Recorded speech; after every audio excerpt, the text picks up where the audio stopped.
amados irmãos, é uma alegria estar aqui e confesso que eu estou bastante emocionada, porque não é fácil a gente vir à igreja, na presença do Senhor, para falar da palavra do Senhor. Eu sei que eu não sou digna disso, e cada vez que eu tenho que falar, eu me emociono, porque eu penso às vezes assim, Senhor, como é que Tu me chamas a mim?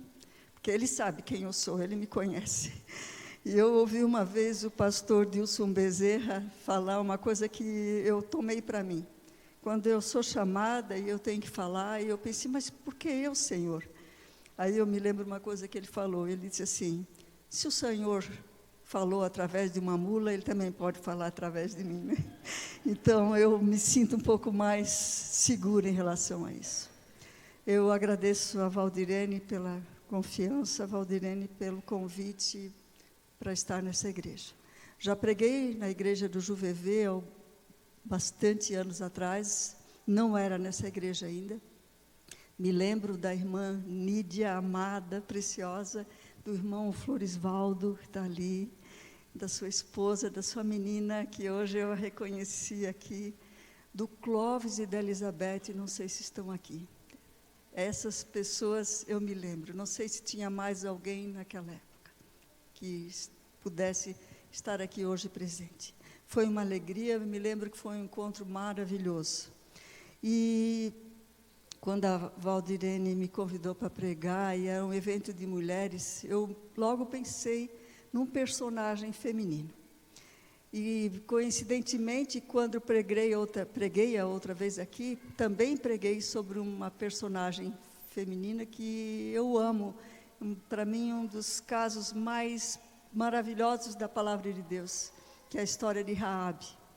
Mas tem uma história ainda que eu amo muito nesse livro maravilhoso. A história de uma mulher. E eu confesso a vocês que eu estudei, li, ouvi pregações sobre essa mulher algumas vezes, e aquilo parece que nunca me tocava o coração. Só que uma madrugada eu estava lendo esse texto, e ele me tocou tão profundamente que eu chorava copiosamente enquanto eu lia, porque parece-me que o Espírito Santo abriu o meu entendimento para a história dessa mulher. E eu vejo a palavra de Deus de uma forma muito especial, porque eu cresci e fui educada numa igreja onde Deus era aquele que castigava, onde que se você fizesse alguma coisa errada, você tinha que se arrepender, mas de uma tal maneira que você tinha que implorar pelo perdão de Deus, e senão você seria castigada. Não sei se alguém de vocês passou por isso. E na realidade, durante praticamente toda a minha vida, até os 36 anos de idade, eu tinha medo de Deus. Eu não sentia amor por Deus, eu tinha medo de Deus. Até que um dia aconteceu um milagre que Deus faz na vida de todos aqueles que se permitem tocar por Deus. E aconteceu o que eu chamo a minha operação resgate. Porque eu tenho uma série de sermões que eu chamo de Operação Resgate. E esse aqui é um deles, a Operação Resgate. E essa Operação Resgate, eu descobri, estudando a palavra de Deus, e eu vi que não é Deus, não sou eu que tenho que correr atrás de Deus quando eu estou em pecado. Mas que desde Adão, ali no Éden, Deus já começou a correr atrás do ser humano. É Deus que vem em busca de nós, é Deus que está querendo nos resgatar, é Deus que nos pede uma chance. A gente analisa, eu penso as coisas de maneira errada, a gente analisa pensando que Deus está nos dando mais uma chance. Eu vejo de forma diferente, eu vejo que Deus está a cada atitude dele, a cada passo pedindo, filho, confia em mim, me dá mais uma chance. E é maravilhoso esse trabalho de Deus, porque Deus, ao mesmo tempo que Ele está em busca da multidão, de todas as pessoas, eu vejo na palavra de Deus esse Deus precioso, maravilhoso, que Ele organiza de forma impressionante, operações, resgates, onde ele move às vezes o céu e a terra para resgatar uma pessoa. O caso de Raabe, que eu acho uma das histórias mais fantásticas da Bíblia. E aqui nós vamos ver de novo Deus agindo, organizando uma operação resgate para salvar uma pessoa. Porque quando Deus salva uma pessoa, quando ele se torna conhecido para uma pessoa, é impressionante porque essa pessoa, se realmente ela foi resgatada por Deus, ela vai em busca de outras pessoas. E ela se torna um canal através do qual Deus resgata mais pessoas. Nós vamos ver hoje a história da mulher samaritana. Talvez vocês já estejam cansados de ouvir essa história, mas eu queria que vocês prestassem atenção na linda história dessa mulher samaritana, a adúltera de Sicar. Nós poderíamos começar pensando no contexto da história. Como começou o encontro dessa mulher, cujo nome nós não sabemos, com Jesus? O que nós podemos perceber é o seguinte: Jesus, ele estava na Judeia. O texto bíblico nos diz isso no capítulo 4 do livro de João. Ele estava na Judeia. Mas algumas coisas tinham acontecido ali na Judeia, e eu penso que Jesus estava entristecido com esses acontecimentos. Entristecido porque aquele povo ali na Judeia não tinha se tocado na realidade quem ele era, qual era a missão dele, apesar de estar tudo tão claro na palavra de Deus. E agora Jesus convida seus discípulos e ele se determina a sair da Judeia para ir para a Galileia. Naquele tempo, amados, as estradas eram precárias, os meios de condução normalmente quais eram? A caminhada, eles iam caminhando. Então, se você for olhar nos mapas bíblicos aqui, ou se você for fazer um cálculo mais preciso, a distância entre a Judeia e a Galileia, de onde Jesus estava, era mais ou menos 100, 120 quilômetros. E eles iriam percorrer essa distância a pé. E eles teriam que, para chegar à Galileia, eles teriam que passar por terras de samaritanos. Eles tinham que cortar Samaria. E a gente sabe que judeus e samaritanos, eles não tinham uma relação muito amigável. Eles não tinham uma relação próxima, muito pelo contrário. A senhora White, no livro Desejado de Todas as Nações, no capítulo junto ao Poço de Jacó, ela diz que eles eram acérrimos inimigos. Eles não apenas não eram amigos, mas como eles eram inimigos. E agora Jesus, com seus discípulos, ele saiu da Judeia e se encaminhou para a Galileia. E era um trajeto que a pé, não sei quanto tempo que eles levavam para fazer, mas diz que num determinado momento nessa caminhada, eles chegaram a Sicar, uma cidade ali daquela região do Vale de Siquém. E agora acontece algo interessante para nós analisarmos. Os discípulos se dirigem a Sicar. A Bíblia diz que eles se dirigiram a Sicar para comprar alimento. Mas Jesus não foi para Sicar. Jesus ficou ali, assentado, junto ao poço que Jacó tinha dado a seus filhos lá séculos antes. E Jesus ficou sentado ali. Não sei se você já parou para pensar que isso é algo mais ou menos estranho. O texto bíblico diz que ele estava cansado, que ele estava com sede, que ele estava com fome.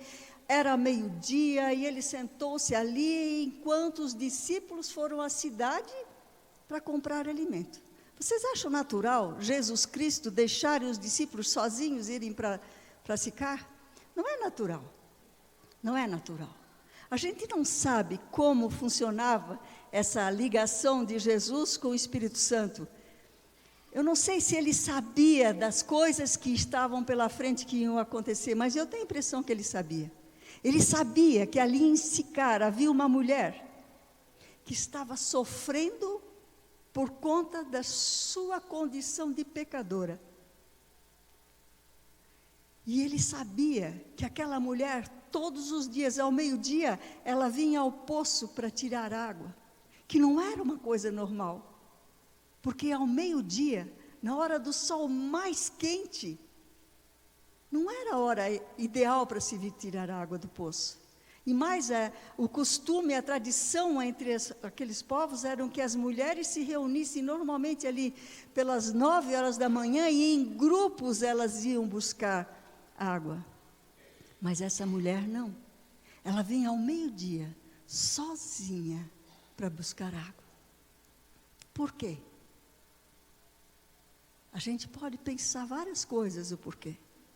Algumas, talvez porque ela não fosse aceita pelas outras mulheres, por causa do seu pecado.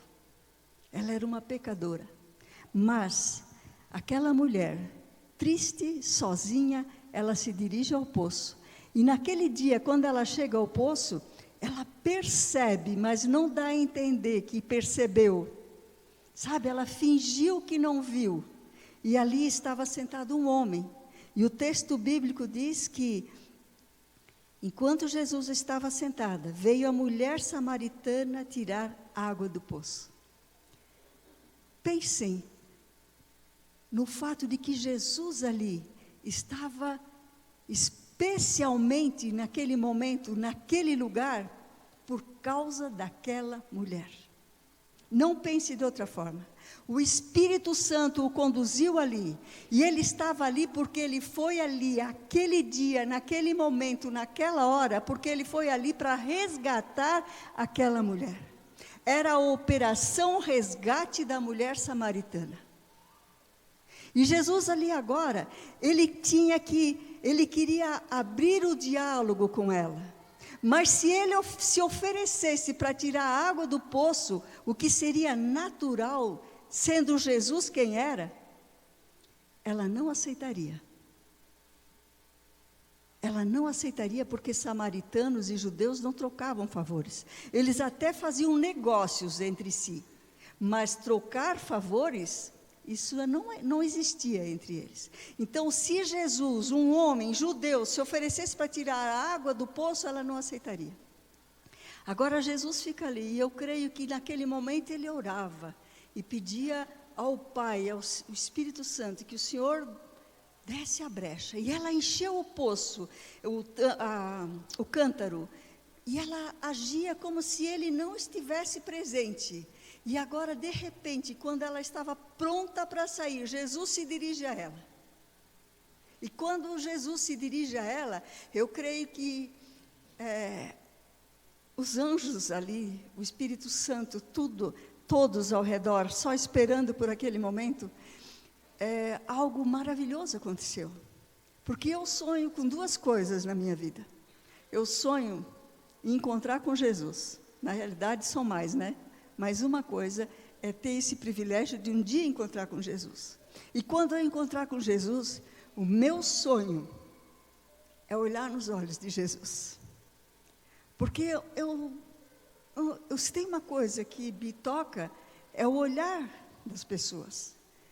É sentir no olhar da pessoa a alma daquela pessoa, os sentimentos da pessoa. E eu não consigo, eu fico imaginando o que será olhar nos olhos de Jesus e ver, através do olhar de Jesus, todo o amor dele por mim. Por mim, sabe? A mula. Porque eu sei que ele me ama e às vezes eu não consigo acreditar, porque eu sei quem eu sou. E um dia eu quero ver isso nos olhos de Jesus. E tem outra coisa que eu anseio. Eu sou muito impressionada pelas vozes das pessoas. Sabe, o tom da voz. A sua voz me impressionou. A Valdirene tem uma voz poderosa. E as pessoas me impressionam, e tanto que eu tenho uma capacidade muito grande de reconhecer as pessoas pela voz. Às vezes eu estava em sala de aula e eu virava de costas, e aí os alunos falavam, e eu dizia para eles quem era, cada um, porque eu conhecia eles pela voz. Agora, eu imagino o que é você ouvir a voz de Jesus. Vocês já pararam para pensar? Como deve ser o som, o tom, o jeito de falar de Jesus? Então, amados, quando Jesus se dirigiu àquela mulher, quando a gente lê esse texto assim, rapidamente, a gente não apreende a magnificência desse momento. Porque assim como o Espírito Santo estava conduzindo a Jesus naquele momento, o Espírito Santo também estava conduzindo aquela mulher. E naquele momento ela estava ali, e de repente ela ouviu uma voz como ela nunca tinha ouvido. A gente pensa que Jesus falou como talvez um judeu qualquer, ou como qualquer homem, mas Jesus não falou assim. Jesus não disse assim: ô mulher, me dá de beber. Jesus não falou assim. Eu não consigo expressar a maneira como Jesus deve ter falado. Quando ele pediu de beber àquela mulher, quando ele disse, dá-me de beber, o jeito como ele falou, o tom que ele falou, o som da voz dele foi de tal maneira impressionante para aquela mulher, o coração dela, de alguma forma, tremeu. Eu tenho certeza que no momento em que Jesus falou essa frase tão pequena, no seu coração, as cordas do coração dela se incendiaram. E ela, assustada, ela olha para Jesus, sem acreditar, ela não serve água para Jesus, e seria natural que ela desse água, porque nenhum árabe, nenhum oriental se recusaria a dar um copo de água para qualquer pessoa. Mas ela não deu água para Jesus. Ela olha para Jesus e ela, espantada, ela diz: escuta, como, sendo tu judeu, tu pedes de água de beber a mim? Ela percebeu que ele era judeu. Ela disse: como? Como tu pedes água para mim? Que sou mulher, e além de ser mulher, eu sou samaritana. Homens não se dirigiam a mulheres.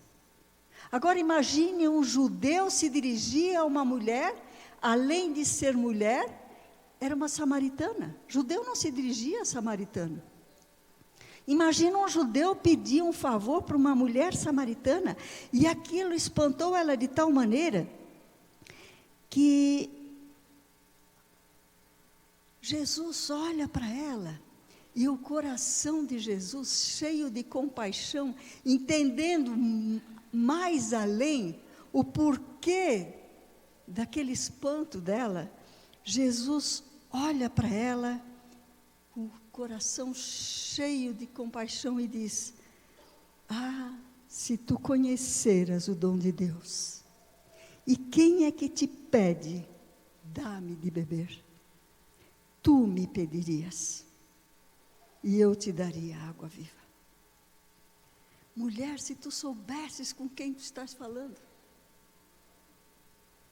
Ele, uns dias antes, não sei quanto tempo, ele tinha falado para Nicodemos, que Deus, o Pai, ele amava o mundo de tal maneira, que ele iria dar o seu Filho unigênito, para que todo aquele que nele cresce, não perecesse.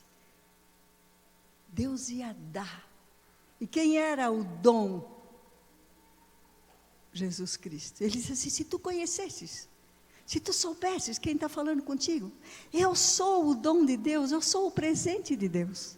Se tu soubesses com quem tu estás falando. Ele não falou isso como os políticos falam: ó, se tu soubesse com quem tu estás falando, tu não sabes com quem tu estás falando. Ele não disse: se tu soubesses, minha filha, com quem tu estás falando, tu pedirias, e eu te daria água viva. O Espírito Santo trabalha no coração daquela mulher, e como uma flor que está fechadinha no sol, de repente começa a se abrir, o coração daquela mulher começa a ser tocado pelo Espírito Santo, e ela começa a se abrir, e ela olha para Jesus, e ela fala agora, e ela fala com reverência, com respeito já, Porque quando ela se dirige para Jesus agora, ela diz Senhor. E esse Senhor, no grego, foi escrito Kurios. E Kurios significa mestre. Ela já não se dirigiu a ele como se estivesse se dirigindo a um judeu qualquer. Ela olhou para aquele homem e ela sentiu em toda a sua atitude, em todas as suas palavras, que aquele homem era alguém especial. E ela olha para ele e diz, mestre, tu não tens com que tirar a água do poço. Tu não tens corda, tu não tens cântaro. E o poço é fundo. Onde, pois, tu tens a água da vida? Onde, pois, tu tens água viva? E o coração dela arde e palpita. E ela continua, e ela pensa, Senhor, és tu porventura maior do que Jacó, o nosso pai? Jacó nos deu o poço. Desse poço ele mesmo bebeu. Desse poço ele deu água para seus filhos e para o seu gado. Senhor, quem és tu? E aí ela diz mais. Não, Jesus fala agora. Jesus intercede e diz, minha filha, quem beber dessa água, ele se referia à água do poço ali. Quem beber dessa água, vai voltar a ter sede. Mas, quem beber da água que eu lhe der, esse nunca mais terá sede. Pelo contrário, aquele que beber da água que eu lhe der, esse vai se tornar uma fonte de água, que vai jorrar para a vida eterna. Olha a metáfora que Jesus estava usando. Ele disse, quem beber dessa água, mas ele estava dizendo assim, meu filho, não adianta tu beber das fontes da água do mundo, para satisfazer a tua sede, para acabar com esse vazio que tem dentro do teu coração, meu filho. Não adianta você buscar satisfazer, saciar a sede, acabar com esse vazio que está no teu coração, buscando nas fontes do mundo. Muitas vezes nós achamos que nós vamos encontrar a felicidade o dia que nós fizermos determinadas coisas, o dia que eu me formar na faculdade, o dia que eu me casar, o dia que eu tiver a minha casa, o dia que eu comprar aquela BMW X1, vou botar uma bem pequenininha, e aí você o dia compra aquela BMW X1, e aí sabe o que acontece? Você está feliz, todo exibido, andando de BMW X1 aí você olha lá na semana seguinte no jornal e aparece lá, lançada a BMW X2. E aquele seu vizinho que você queria tanto mostrar para ele a sua BMW X1, aparece com a X2. E agora? Toda aquela sua satisfação momentânea que aquela fonte do mundo te deu, ela rui. E você agora está com sede de novo, e você agora quer superar. Amados, nenhuma fonte do mundo vai satisfazer a tua sede. Nenhuma bebida, nenhum remédio, nenhuma droga vai preencher o vazio que existe dentro do teu coração, porque o vazio que existe dentro do coração humano é o vazio da presença de Deus. E esse vazio só é preenchido com a presença de Deus. E agora Jesus olha para ela e diz, aquele porém que beber da água que eu lhe der, nunca mais terá sede. Porque aquele que beber da água que Jesus dá, aquele que buscar o Espírito Santo, que sentir a presença do Espírito Santo em sua vida, que permitir que essa presença seja uma realidade, não apenas um dia, porque não adianta você beber um dia da fonte da água viva. Nós temos que buscar todos os dias. E à medida, se você estiver bebendo, você não vai ter sede. O vazio do teu coração vai estar preenchido com a presença de Deus. E o mais maravilhoso é a promessa de Jesus. Porque no momento em que você bebe e que você sente essa presença, você se torna uma fonte. E você começa a jorrar água, e nós vamos ver isso na história dessa mulher. Essa é a maravilha da presença de Deus em nosso coração.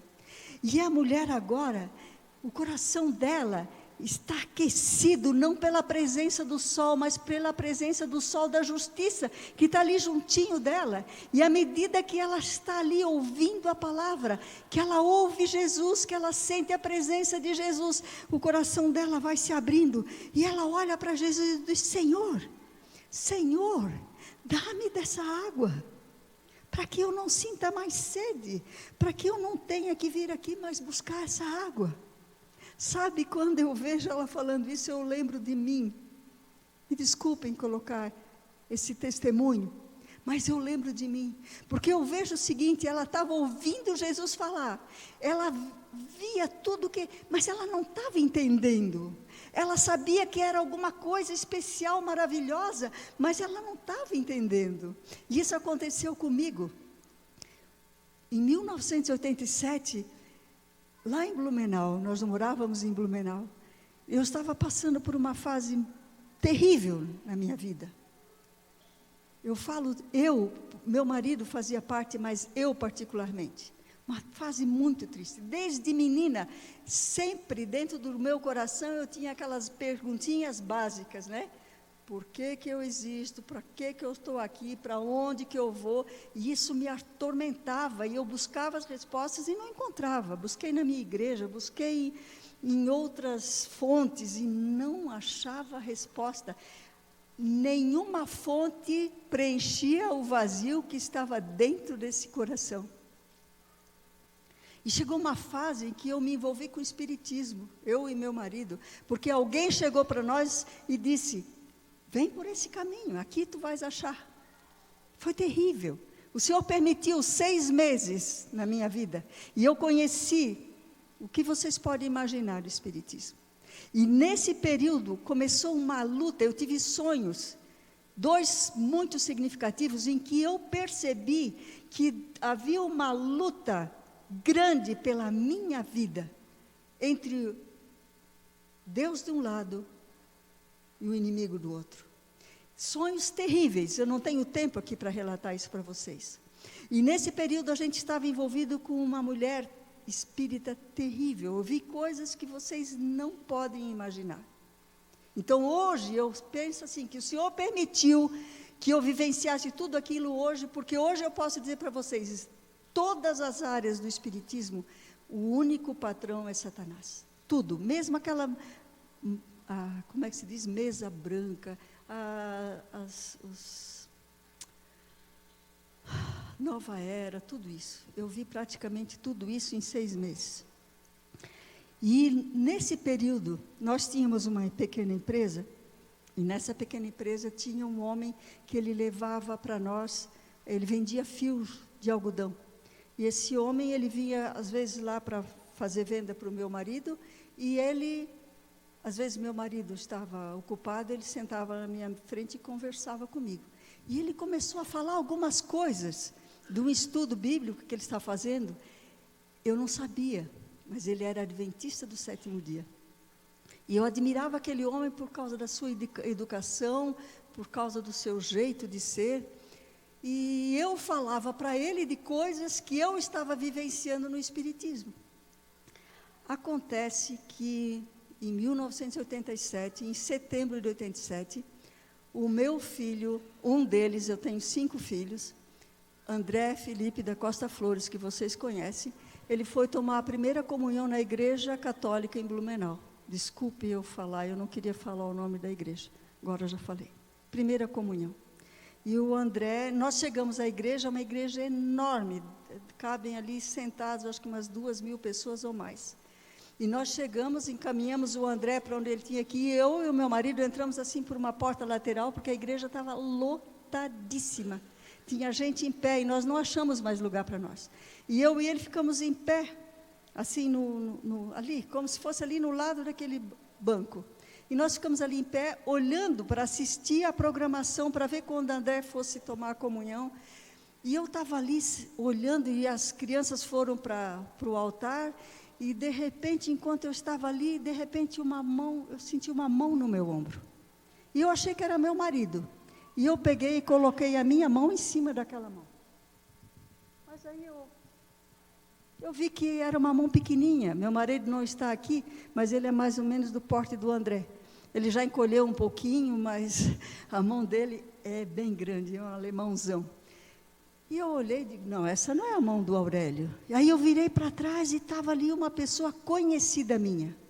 Era a esposa do Edson, desse rapaz, desse senhor que vendia fio lá na empresa. Eu a conhecia, alguns eventos que a gente fez juntos, porque uma ocasião o Aurélio e ele trabalharam juntos. Mas nós não éramos amigas. Só que eu sabia que ela não era católica. Aí eu olhei para ela assim, meio numa reação meio estúpida, né? Eu disse para ela assim, o que tu estás fazendo aqui? Tipo, tu não és católica? Mas foi o que eu disse. Aí ela olhou para mim e apontou o dedo para os meus olhos, assim, que ela é muito engraçada, talvez alguém conheça, porque ela é de Curitiba. Edson e Miriam são de Curitiba. Miriam Jordan e Edson Jordan. Ela olhou, botou o dedo no meu olho, assim, na minha cara, que ela estava aqui assim. Ela disse, eu vim aqui para te buscar. Quando ela disse assim, eu vim aqui para te buscar, eu não entendi do que ela estava falando.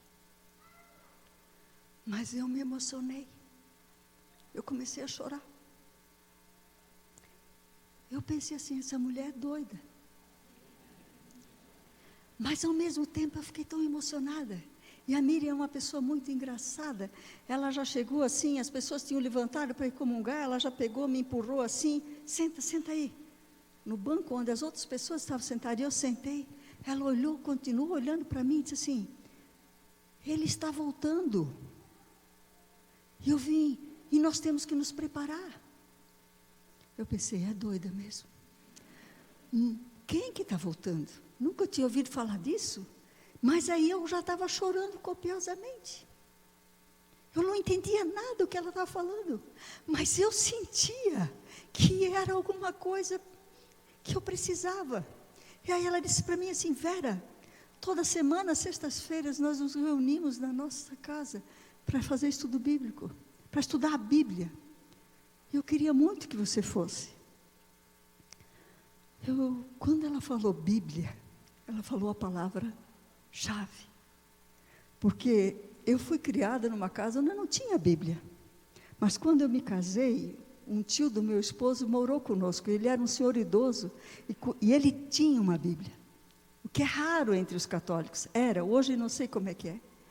E aí, quando ele faleceu, eu peguei a Bíblia dele e botei no lado da minha cabeceira na cama, no meu criado mudo. E às vezes à noite eu e o Aurélio íamos dormir e eu pegava a Bíblia e abria assim aleatoriamente. Aí a gente lia um verso. Não adianta, a gente não entendia nada. Mas eu sentia que aqui estava a solução para a minha vida. Então, quando ela falou, Bíblia, eu vou, na hora. 2 semanas depois eu fui nessa reunião. E eu só digo para vocês, eu teria passado 2 horas aqui para contar para vocês tudo. Nós não temos tempo, que esse não é o sermão. Mas quando eu saí daquela casa, aquela noite, nós começamos a estudar 8 da noite, à 1h30 da manhã, eles disseram assim para mim, Vera, calma querida, nós temos a vida inteira para estudar. Quando eu saí dali aquela noite, eu não era mais a mesma pessoa. Algo extraordinário aconteceu ali aquela noite. Aquela noite eu encontrei o caminho, eu sabia que eu não estava mais perdida. Naquela noite, quando eu saí daquela casa, que eu cheguei em casa, o meu marido não dormiu, porque eu falei a noite inteirinha para ele. Eu não deixei ele dormir, eu queria contar tudo para ele. Tanto que na segunda-feira ele ligou para o Edson e disse, o que vocês fizeram com a minha mulher? Vocês fizeram lavagem cerebral? Mas na outra sexta-feira ele foi. E nunca mais deixou de ir. Sabe, eu fiquei tão intrigada. Aí um dia, depois que eu estava estudando, um dia eu perguntei para a Miriam. E eu vou relatar isso agora para vocês, porque esse é o nosso papel. Eu disse: Miriam, o que tu fosse fazer na igreja católica aquele dia? Aí o Edson, que estava junto, respondeu assim: ah, Vera, tu nem sabe, nós fomos convidados para o almoço, o menino da nossa vizinha ia fazer a primeira comunhão, e nós fomos convidados para esse almoço. Só que chegou de manhã, a Miriam acordou e disse: Edson, levanta-te, arruma, que nós vamos lá na igreja católica hoje. Aí ele disse: Miriam, nós fomos convidados para o almoço, nós não temos que ir lá. Ela disse: não, nós vamos lá. Aí ele disse assim: mas o que nós vamos fazer lá? Ela disse assim: nós vamos lá pescar. E eu vejo aqui a atuação de Deus, a operação resgate de Deus. Como é que a Miriam me achou lá dentro daquela igreja? E não foi a Miriam que falou comigo aquele dia, foi o Senhor que falou. Isso fazem 30 anos. 30 anos depois, eu tenho filho pastor, tenho neto pastor, minha família está na igreja. Eu fui dar aula na escola adventista. Crianças, famílias se batizaram.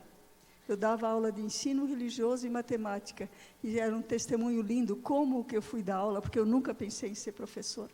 Mas, queridos, voltando para a mulher samaritana, ela não estava entendendo, assim como eu não entendi. O que ele está me oferecendo? Do que ele está falando? E aí Jesus muda, abruptamente ele muda de assunto. Ela estava querendo a água da vida. Ela queria aquela água viva. Ela sentia, assim como eu sentia que a Bíblia era a solução, ela sentia, a solução é essa água que Ele pode me dar. E ela pede a água, mas Jesus agora Ele muda o rumo da prosa, como dizem os antigos. Ele diz assim: vai chamar teu marido. Eu quero dar isso para ti, mas eu quero dar isso para o teu marido também. Só que não foi essa a intenção de Jesus. Ela, agora muito rapidamente, envergonhada, ela olha para Jesus e diz assim: eu não tenho marido. Aí Jesus, cheio de compaixão, cheio de misericórdia, porque é assim que Ele trata pecadores. Ele olha para aquela mulher tão sofrida, e com ternura, Ele diz para ela: querida, bem disseste, não tenho marido. Porque realmente, tu já tiveste 5 maridos. E esse, com quem tu estás agora, esse também não é teu marido. Ela era uma adúltera. E esse homem que estava com ela não era marido dela, porque com certeza era marido de outra mulher. Por que Jesus fez isso? Por que Jesus não deu água de beber para aquela mulher ali naquele momento? Porque, queridos, muitos de nós estamos clamando pelo Espírito Santo. Tomara que muitos de nós estejamos clamando pelo Espírito Santo. Mas sabe, nós não vamos receber o Espírito Santo enquanto nós tivermos pecados conhecidos, pecados acariciados, porque Deus, Ele não pode conviver na presença do pecado. Então o que Jesus estava dizendo para essa mulher: querida, tu tens que fazer o que com o teu pecado? Provérbios, o livro de Provérbios, capítulo 28, verso 13, é claro, né? Aquele que encobre as suas transgressões, jamais prosperará. Prosperará em que sentido, meus amados? Não sei se tem a ver com o sentido físico, mas jamais vai prosperar no sentido espiritual. Vai viver sempre aquela vidinha medíocre, de cristão formal, de cristão vazio, de cristão que não toca o coração de ninguém, de cristão que não tem nenhuma característica de Jesus Cristo em sua vida, e por isso não leva ninguém a Jesus. Por isso, se você quiser realmente receber o Espírito Santo, amado, você tem que confessar o seu pecado. Mas confessar, não é se confessar como nós confessamos, Senhor, bem rapidinho, porque nós mesmos não queremos nos lembrar dos nossos pecados. Senhor, perdoa os meus pecados. Não, é você um dia se ajoelhar e perante Deus, você nomear. E com vergonha, quem sabe, como eu senti vergonha um dia que eu fiz isso, e eu faço isso todos os dias, mas a primeira vez que eu fiz isso, você ter consciência de que aqueles teus pecados crucificaram o Filho de Deus. Naquele momento você perceber o tamanho do amor de Deus por ti. Porque foi isso que me fez entrar em estado de graça. Porque eu achava que o inferno era o meu destino. E de repente eu descobri que Deus me amava tanto, que Cristo morreu por mim, no meu lugar, por causa daquelas imundícies que eu tinha cometido, e até pelas que eu ainda iria cometer. Eu não conseguia entender tamanho amor. Sabe, queridos, Jesus Cristo estava dizendo isso para aquela mulher. Querida, você tem pecados, mas se você quiser beber da água da vida, você não tem apenas que confessar o teu pecado, mas você tem que abandonar esses pecados. E por que nós não recebemos a bênção do Espírito Santo, queridos? Porque muitas vezes nós confessamos o nosso pecado, mas nós não abandonamos. Nós continuamos praticando. E por que nós temos que confessar? Você pode pensar, se Deus já sabe. Porque quando eu confesso a Deus o meu pecado humildemente, não humilhada, porque Deus não gosta de humilhação, mas com humildade, nós estamos dizendo, Pai, olha eu aqui, Pai, eu não consigo. Talvez quem tem um filho drogado possa entender o que é isso. Você tem um filho drogado, você quer fazer tudo pelo teu filho drogado. Você deixa de amar o seu filho porque ele é drogado, você não deixa de amar. Pelo contrário, você ama mais. Porque você vê a fragilidade daquela criatura nas mãos do inimigo. E você chega para o seu filho e você se diz, filho, eu quero te ajudar, filho, eu te boto na melhor clínica, filho. E ele diz, não. E você pode fazer alguma coisa por esse filho? Você não pode. Mas chega um dia que o filho chega para ti e diz, pai, me perdoa, pai, eu preciso da tua ajuda, pai, eu quero largar as drogas. O que o pai faz? O pai abraça o filho, o pai faz tudo pelo filho. Isso é confissão, amados. Confissão é você chegar diante de Deus, Senhor, eu sou um adúltero, eu não valho nada, Senhor, eu sou um drogado, Senhor, eu sou um homossexual, Senhor, eu sou uma adúltera, Senhor, por amor do teu santo nome, eu não consigo sozinha, me ajuda. E o que o pai vai fazer? Ele vai agarrar na tua mão e ele vai te ajudar a sair. Era isso que Jesus estava dizendo para essa mulher. E agora, ela percebe a bênção e ela diz para Jesus assim, Senhor, eu vejo que tu és profeta. Ela percebe, ela está percebendo que aquele ali não era um homem qualquer. Tu és profeta, Senhor, então tu podes me ajudar numa questão terrível, que sempre está na minha cabeça. Senhor, eu sou uma mulher arrependida. Senhor, eu quero oferecer o sacrifício do cordeiro. Por quê? Alguns dizem que aqui ela estava divagando, não, amados. Ela era uma mulher que no contexto, se você lê o livro, no livro Desejado de Todas as Nações, o capítulo, junto ao Poço de Jacó, você vai ver que ela era uma mulher que estudava a Escritura. E ela sabia que a salvação era através do cordeiro. O que fazia o pecador quando ele estava arrependido? Ele pegava o cordeiro e levava no templo para ser ali sacrificado o cordeiro. E ela olha para Jesus, Senhor, o que eu faço? Ela diz assim, nossos pais adoravam nesse monte. Vós, os judeus, entretanto, dizeis que em Jerusalém é um lugar onde se deve adorar. O que ela estava querendo dizer? Senhor, onde é que eu levo o cordeiro? É aqui no Monte Gerizim, onde os samaritanos tinham construído um templo que, apesar de estar destruído, tinha lá um altar. Ela está dizendo, é ali, Senhor, que eu devo levar o cordeiro? para que eu seja perdoada? Ou eu devo levar o cordeiro lá no templo em Jerusalém?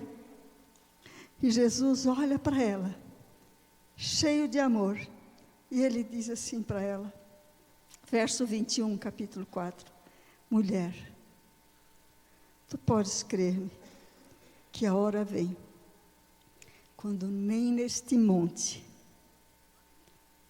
nem em Jerusalém, neste monte que ele aponta para o Monte Gerizim, que ficava ali, eles viam o Monte Gerizim ali de onde eles estavam, ele diz, nem nesse monte, nem em Jerusalém, adorareis o Pai.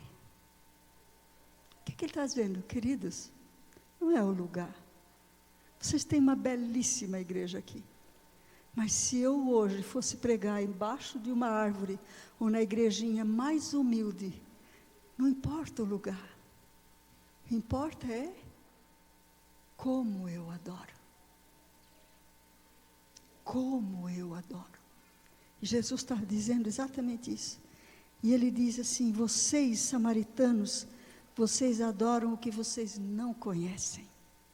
Mas nós, judeus, adoramos o que conhecemos. Porque a salvação vem dos judeus.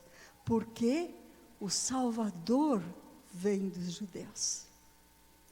E ela não sabia. Mas o próprio Salvador estava ali. Por que ele diz isso? Porque a gente sabe, quem recebeu toda a Bíblia foram os judeus. Jesus Cristo, humanamente falando, é descendente de judeu. E agora ele continua. E esse texto aqui é maravilhoso, é poderoso. E ele diz assim, ó. Mas vem a hora, e já chegou, em que os verdadeiros adoradores adorarão o Pai em espírito e em verdade, porque são esses que o Pai procura para seus adoradores. Deus é espírito, Jesus falou, e importa que os seus adoradores o adorem em espírito e em verdade. Olha só o que Jesus está dizendo. Ele diz, os verdadeiros adoradores adorarão o Pai em espírito. E ele diz mais, ele diz, o Pai procura esses adoradores.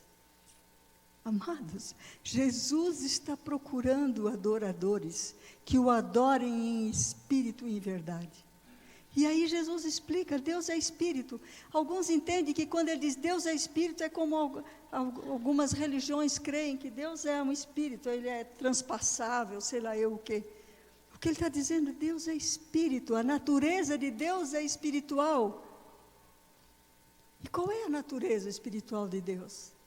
Deus é amor, Deus é alegria, Deus é paz, Deus é benignidade, Deus é bondade, é os 9 frutos do Espírito.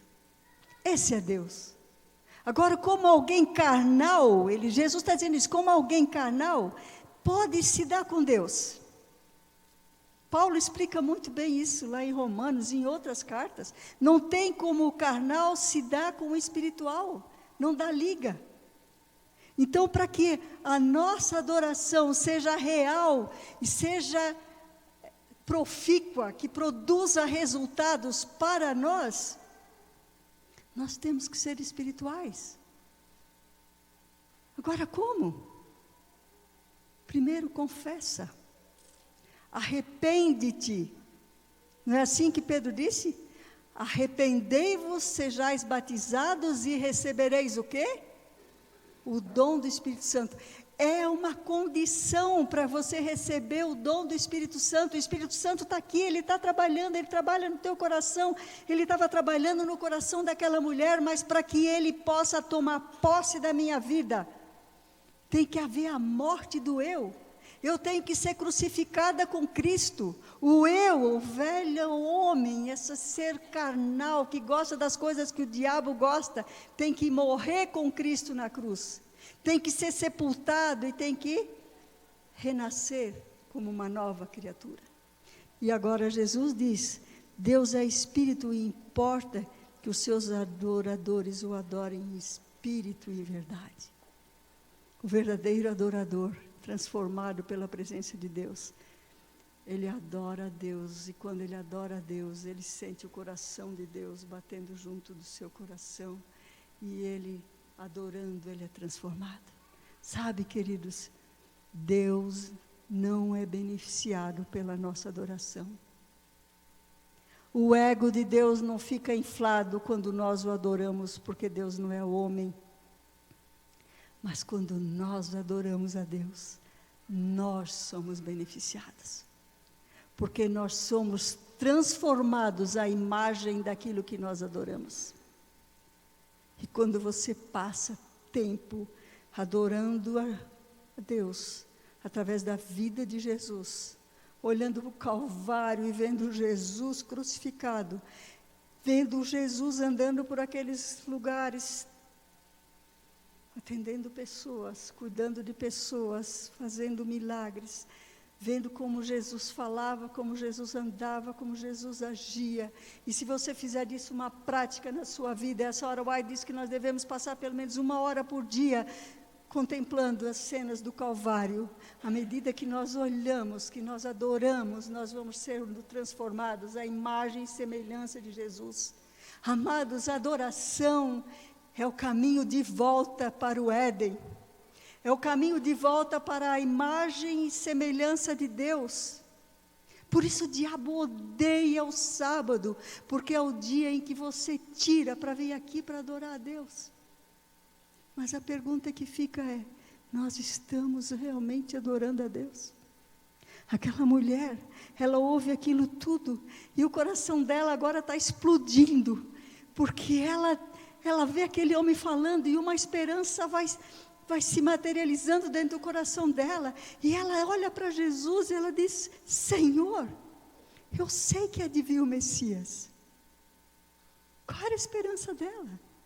A esperança dela era Jesus, era o Messias, o rei ungido, aquele que seria morto, queria morrer no lugar dela para que ela fosse salva. Eu sei que é de vir o Messias, ela diz. E nesse momento, queridos, acontece o momento mais extraordinário dessa palavra para mim.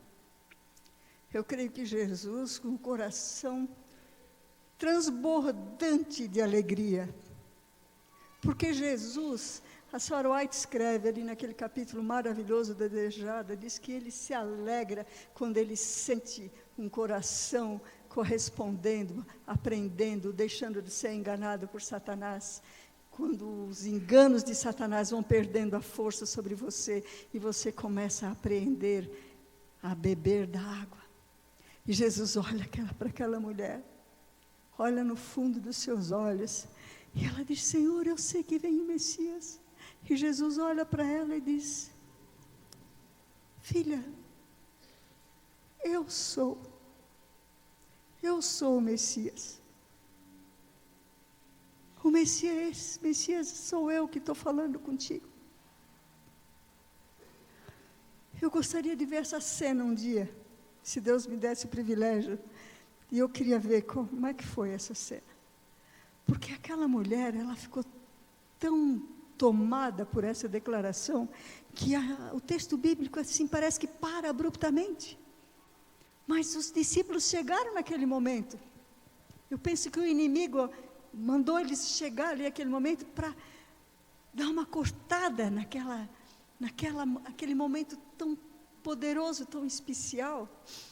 Mas só diz o texto que aquela mulher, naquele momento, sabe o que ela fez? Ela, de certo, queria se arrojar aos pés de Jesus, adorar a Jesus.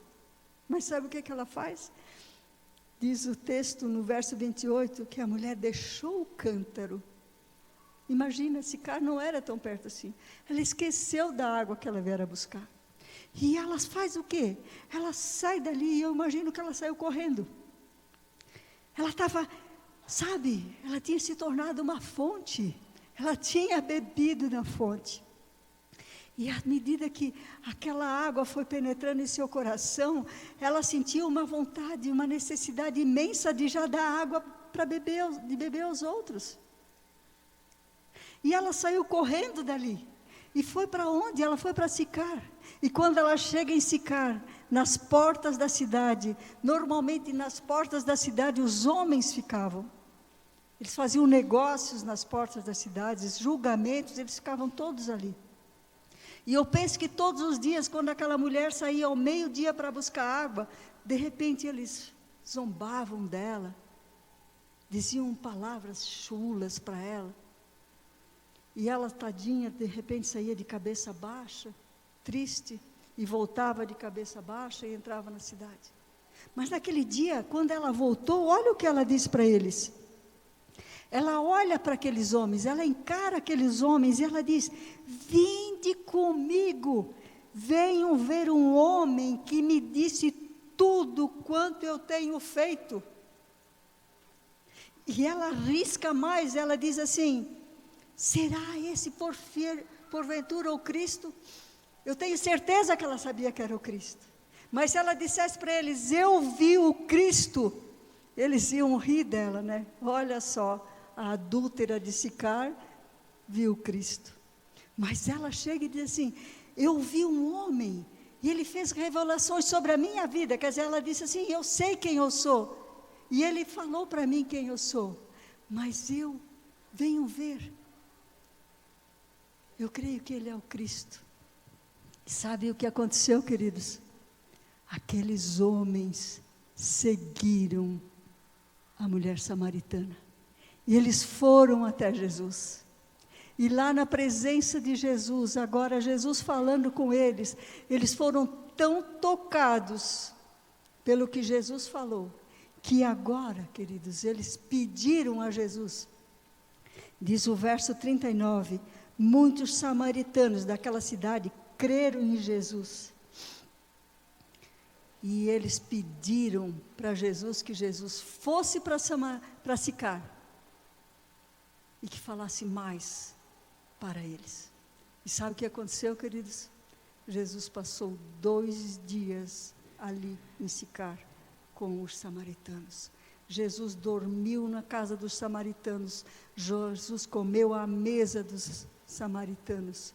E Jesus pregou para aqueles samaritanos de tal maneira que diz o texto bíblico que muitos se converteram. Queridos, os discípulos de Jesus estiveram em Sicar e não levaram uma pessoa para Jesus. Não sei quanto tempo que eles já andavam dia e noite com Jesus. Mas eles não tinham bebido da água da fonte. Agora, aquela mulher adúltera passou alguns momentos com Jesus. Mas ela estava não apenas na presença de Jesus. Sabe, queridos, qual é o nosso problema? Muitos de nós conhecemos muito de Jesus, mas não conhecemos a Jesus. Muitos de nós possuímos a verdade, mas a verdade não nos possui. E por isso nosso testemunho é fraco. Porque as pessoas olham para mim, olham para nós e dizem assim, não dizem como diziam, aquele ali andou com Jesus. Sabe quando aquela mulher entrou em Samaria, sabe por que aqueles homens a seguiram? Porque a mulher que saiu de Samaria aquela manhã, e a mulher que entrou em Samaria naquela tarde, não eram as mesmas pessoas. Não eram as mesmas pessoas. A mulher que entrou em Samaria, ali, e fez aquele convite para aqueles homens, ela foi tocada por Jesus. Ela esteve na presença de Jesus. E todo aquele que está na presença real de Jesus tem seu caráter transformado. E isso transparece na vida. Amados, eu não sei qual é o teu caso. Eu não sei se você tem andado na presença de Jesus apenas, ou se você tem deixado que Jesus entre no seu coração. Você sabe. Às vezes a gente se engana, mas para Deus não existe engano.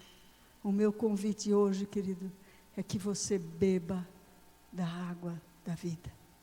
Beba da fonte. Sabe, aquela mulher, ela bebeu. E no momento em que ela bebeu, ela se transformou numa fonte de água. Eu quero ser uma fonte. Parabéns. Eu nem fiz o apelo e ele já respondeu. Deus te abençoe, querido. Quem quer ser uma fonte de água? Queridos, Jesus precisa voltar. Esse mundo está terrível. E depende de nós. Está dependendo de nós. Os adventistas do sétimo dia. Depende que eu e você nos coloquemos diante de Deus. Bebamos dessa fonte. Para que Deus possa nos usar. Para que com poder nós possamos sair e pregar o Evangelho a milhões, como a mulher samaritana. Estão sofrendo, com sede, mas não tem quem leve a água da vida para eles. Porque essa é a minha missão. Essa é a tua missão. Que Deus nos abençoe.